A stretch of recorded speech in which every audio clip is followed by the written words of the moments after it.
देख रहे हैं हिमाचल न्यूज 24/7।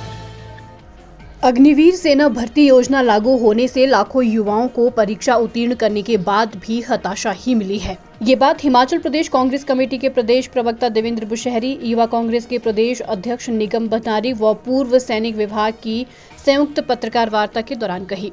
उन्होंने कहा कि हिमाचल प्रदेश देवभूमि होने के साथ साथ वीर भूमि के नाम से भी विख्यात है। यहाँ के युवाओं का पहला सपना सेना में भर्ती होकर अपनी मातृभूमि की रक्षा करना है। पिछले 2 विश्व युद्धों से लेकर देश की आजादी के पश्चात अब तक लड़े गए सभी युद्धों में प्रदेश के सैनिकों ने देश विदेश में अपने शौर्य और पराक्रम का परिचय दिया है। उन्होंने कहा कि केंद्र की भाजपा सरकार ने जून 2022 में एक विसंगतिपूर्ण सेना भर्ती योजना अग्निवीर लागू कर देश भर के लाखों युवाओं के साथ धोखा किया है। उन्होंने कहा कि जब इन युवाओं ने अपनी आवाज उठानी चाहिए तो पुलिस बल का प्रयोग करवाया गया। केस तक दर्ज हुए। ये कुछ वर्ष पूर्व पूरे देश में भी हुआ। जब कहीं न्याय नहीं मिला तो उन्होंने हार न मानते हुए गांधीवादी नीति अपनाते हुए दुखी होकर निर्णय लिया कि अब शांतिपूर्ण आंदोलन का रास्ता ही बचा है। उन्होंने कहा कि वे अग्निवीर योजना से प्रभावित लाखों युवाओं को विश्वास दिलाते हैं कि वे उन सभी के साथ खड़े हैं। अग्निवीर योजना किसी भी तरह से न सेना के, न देश के, न ही युवाओं के हित में है। अग्निवीर योजना से पहले हमारे प्रदेश के सैकड़ों युवाओं ने और देश के लगभग 1.5 लाख युवाओं ने सेना में भर्ती होने के लिए उसके फॉर्म वगैरह भरे, फीस भरी, कड़ा परिश्रम किया। गरीब परिवार से बच्चे थे, कईयों ने कोचिंग ली, कईयों ने लोन लेकर के कोचिंग भी की और इस कंपटीशन में परीक्षा दी, जिसमें से लाखों में से 1.5 लाख बच्चों ने परीक्षा क्वालिफाई की। शारीरिक परीक्षण ये क्वालिफाई किए, उसके अलावा दूसरे परीक्षण इन्होंने पास किए। अब उनकी उम्मीद जग उठी थी कि उन्हें सेना में जाकर के अपनी मातृभूमि की सेवा करने का एक अवसर मिलेगा। वो बड़े खुश थे, परंतु उन्हें इस चीज़ का ज्ञान नहीं था कि केंद्र में बैठी हुई भाजपा सरकार एक ऐसी लंगड़ी नई सेना भर्ती योजना लाने जा रही है कि जिससे उनका बहुत बड़ा नुकसान होने के साथ साथ सेना भी कमज़ोर होगी। जब इन 1.5 लाख युवाओं ने अपने ज्वाइनिंग के बारे में सरकार से या उनसे आग्रह किया, उनकी एक नहीं सुनी गई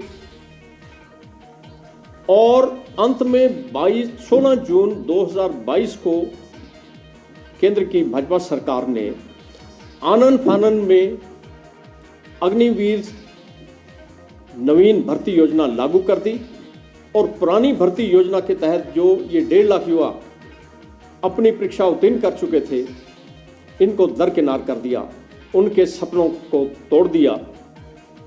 क्योंकि ये बच्चे सेना में जो आते हैं उनकी पृष्ठभूमि ज़्यादातर गरीब परिवारों से आते हैं।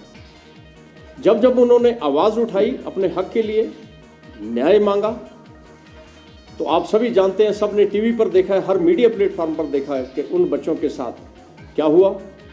उनके विरुद्ध पुलिस लाठीचार्ज किया गया, बल प्रयोग किया गया। जैसा भंडारी जी बता रहे हैं कि यहाँ तक कि उनके खिलाफ कई जगह पर FIR हुई, उनकी आवाज़ को दबाने का प्रयत्न किया गया, कोई कसर नहीं छोड़ेगी। परंतु ये बच्चे भी सेना में जाने के लिए तैयारी करके बैठे थे, बहादुर बच्चे हैं और देश की सेवा करने का जज्बा इनके दिल में है। एक RTI से चौंकाने वाली बात सामने आई है कि लाखों युवाओं का मोह अब सेना में भर्ती होने से भंग हो गया है। यदि ऐसा होता रहा तो सेना में योग्य सैनिक भर्ती नहीं होंगे। कारण ये है कि ना तो इसमें पहले जैसी अब सुविधाएं हैं और 4 साल बाद 75% अग्निवीर प्रशिक्षुओं को सेना से नाम मात्र लाभ देकर वापस घर भेज दिया जाएगा। उन्होंने कहा कि इसे तुरंत प्रभाव से समाप्त करने में ही देश की भलाई है। और चौंकाने वाला आंकड़ा भी हमारे सामने आया है। किसी ने RTI में लिया कि जब अग्निवीर योजना को भाजपा सरकार ने आनन फानन में लागू किया तो इन्होंने मीडिया के ऊपर यह दिखाया कि भी अभी बच्चे इतने ज़्यादा आ रहे हैं, इतने ज़्यादा भर्ती बढ़ गई है, उनकी अग्निवीर में शौक है। परंतु आपकी जानकारी के लिए मैं बता दूं कि 2021-22 में जो कुल भर्ती होने के लिए युवा आए वो आंकड़ा लगभग 35 लाख था। परंतु आप चौंक जाएंगे कि 2022 में अभी तक जो बच्चे भर्ती होने के लिए आए तो उनकी संख्या सिर्फ 10 लाख है। ये 25 लाख युवा कहाँ गए? ये 25 लाख युवा इस नई अग्निवीर सेना भर्ती योजना से हताश होकर के, निराश होकर के, शायद अपना मन मार करके किसी नए कैरियर की तलाश में निकल पड़े हैं। हिमाचल न्यूज़ 24/7 के लिए शिमला से लक्ष्मी ठाकुर की रिपोर्ट।